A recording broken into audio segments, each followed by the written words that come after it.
Welcome to the final video in the Estero Water Resource Center process series. In the previous videos, we talked about how our wastewater facility treats water.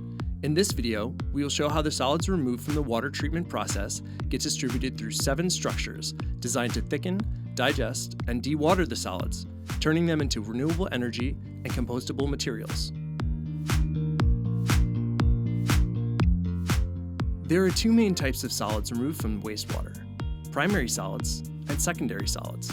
These solids are made up of scum, or materials that float, and need to be thickened to remove as much water as possible, which helps the treatment process.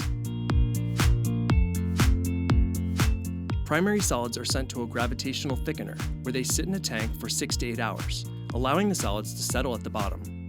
From there, thickened sludge is scraped from the tank's bottom and pumped into the digesters. Secondary solids go to a dissolved air flotation thickener, which is more complex because the biomass in secondary solids is harder to break down. To thicken these solids, we pump compressed air into the bottom of the tank, creating tiny bubbles that rise to the surface. The suspended solid particles stick to the bubbles, causing them to float to the surface where they are scraped off the top and pushed into a wet well where the solids continue to thicken. The thickened solids are pumped into large tanks called anaerobic digesters, where they are broken down by bacteria. The goal of digestion is to stabilize the solids by reducing their volume, destroying harmful pathogens, cutting down on odor, and capturing methane gas to create energy.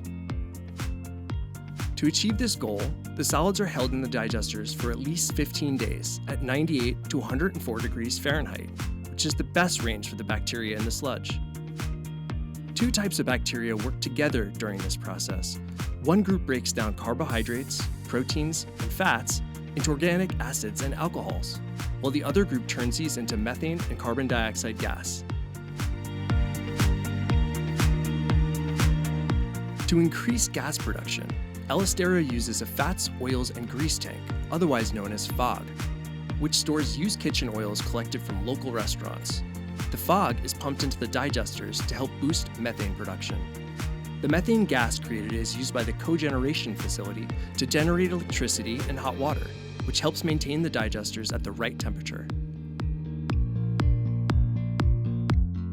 Digested sludge is sent to the dewatering equipment inside of the solids handling building. Here, the sludge is injected with the polymer, then run through 2 belt filter presses, each capable of dewatering 125 gallons per minute.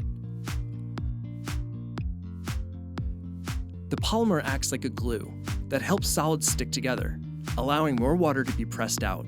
The result is dewatered biosolids that are around 16 to 17% solid.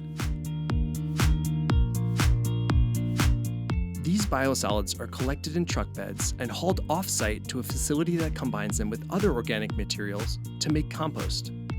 This compost is rich in nutrients and often used by farmers and plant nurseries. The process is regulated by local public health agencies to ensure that it's safe for the public.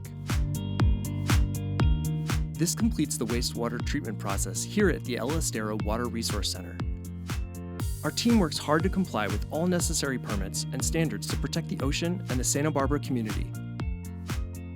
We hope this series has given you an understanding on how wastewater is managed here in Santa Barbara. For more information, please visit santabarbaraca.gov/Estero. Thanks for watching.